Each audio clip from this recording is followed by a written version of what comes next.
Hi, this is Mozella and welcome back. My clients are most often overwhelmed professional women who pour their all into the climb toward their goals. At the end of the day, me time feels like a fantasy because they often have other commitments, partners, parents, kids, friends, waiting for their undivided attention. They don't witness how your day can deplete their capacity to be their best. They have basic needs that require additional time and attention, regardless of how their day has been or what they have in their reserves. And they collect and experience hitting a plateau as failure. If you recognize this, here is the first thing that I'd like to tell you. It is not failure. It's not even bad. It's just a sign that something needs to change. But what? That is often the challenge. Figuring out what kind of plateau you have hit and what's to best be done. That is the focus of this video. Whether it's from overwhelm, a lack of clarity, or even the fear of stepping out of its cozy cave, that bear inside of us all sometimes goes into hibernation. Today, we're moving through understanding the why and on to embracing the how. How do we strategically wake that hibernating bear? How do we use these plateau moments not just to survive, but to thrive and consistently rekindle our inner fire?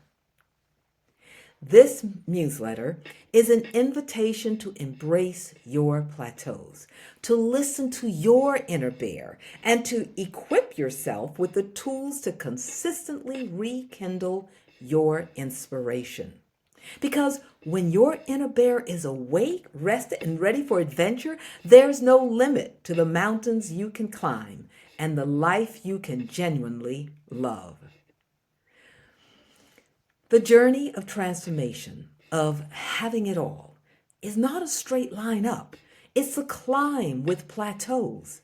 And learning to truly assess your plateau, to understand if your inner bear needs strategic rest or a new direction, is a profound superpower. These periods are not negatives. They are essential for long-term climbing, for sustainable inspiration, and for reaching your highest peaks without burning out.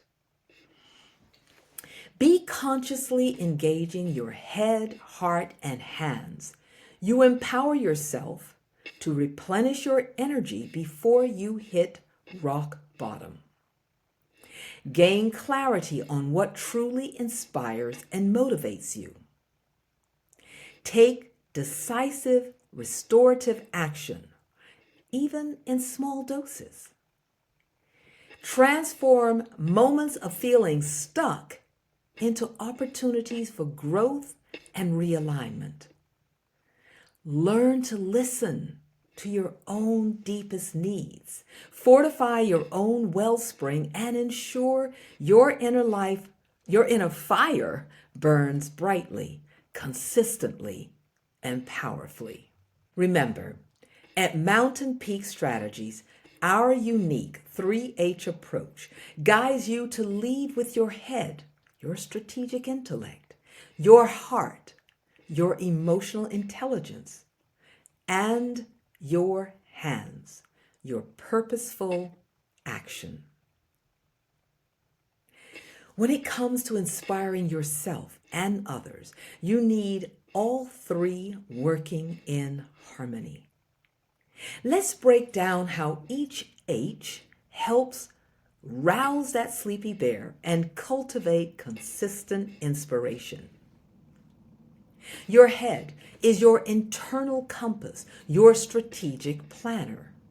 When inspiration is low, your head needs to assess the situation logically, asking critical questions to understand the true nature of your plateau, while keeping your goals and plans in mind. Is your bear genuinely stuck, unable to move forward, or does it simply need a well-deserved, intentional break? Let's have a quick look at stuck, all right? This often feels like hitting an insurmountable wall, creative block, analysis paralysis, or a repetitive cycle with no perceived exit. You're expending effort, but going nowhere. Your problem-solving skills might feel dull. This is where you might need to go back to step 5, realign with the steps.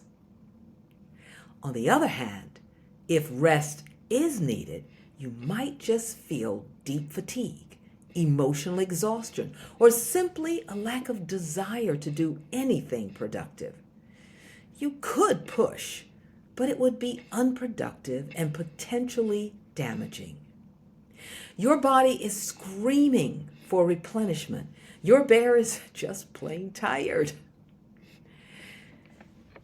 Here is a practical tool to use when trying to answer that question. Number 1, take a moment each day or at the end of your week to mentally check in. Don't judge, just observe. 2, conduct an energy audit. Ask yourself, what were the 3 top activities, interactions, or thoughts today that genuinely drained my energy? Was it a specific meeting, endless emails, or perhaps your own internal critic? Be brutally honest. Number 3, conduct a spark audit. Then ask, what were the top 3 activities, interactions, or thoughts that genuinely sparked joy, energy, or a feeling of effectiveness? This could be a focused block of work, a walk, a genuine conversation, or even a moment of quiet reflection. And 4, based on these lists, you can start to discern the pattern. Are you constantly draining without refilling? Is your well consistently running low? Or are you facing a specific barrier that needs a strategic problem-solving approach? This clarity is the first step to rousing the bear. It helps you redefine your campsite, not just as sleep, but as conscious energy management. Now, while your head provides the map, your heart provides the fuel. Inspiration isn't purely logical. It's deeply tied to our emotional state, our self-image, and our connection to purpose. When stress, frustration, or overwhelm dominate our heart space, it's like throwing damp logs on that inner fire. The inspiration spark dwindles.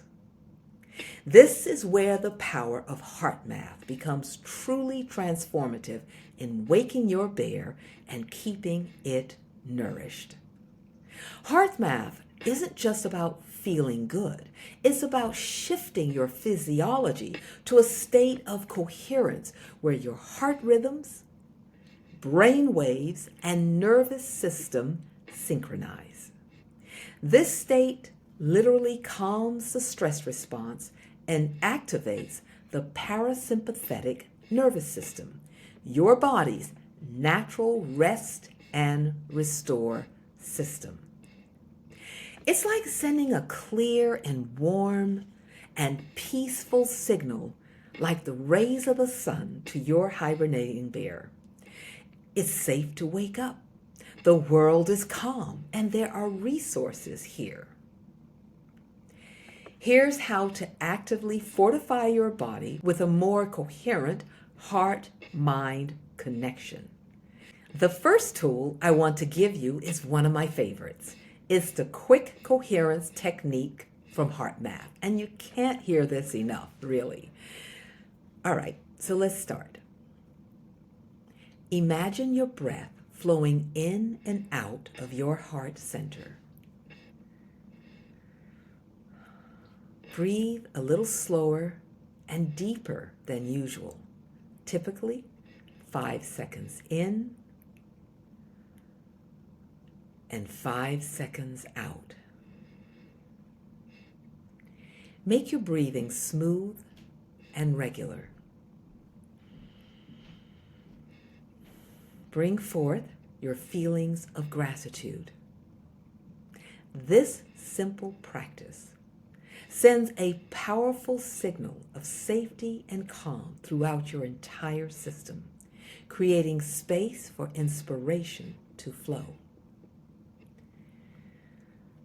As you continue to breathe through your heart, try to activate a positive emotion.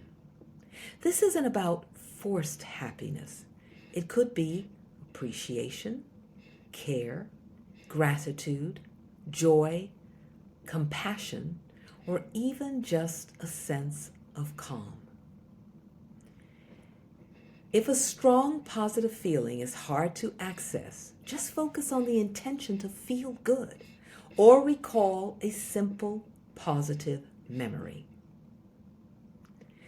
This heart-focused feeling amplifies the coherence and helps to actively build your emotional and energetic reserves.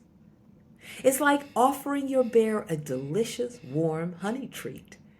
It makes waking up much more appealing. Now, why this works? When you're stressed, your body is in a fight or flight, hoarding resources, not generating new ideas or feeling expansive.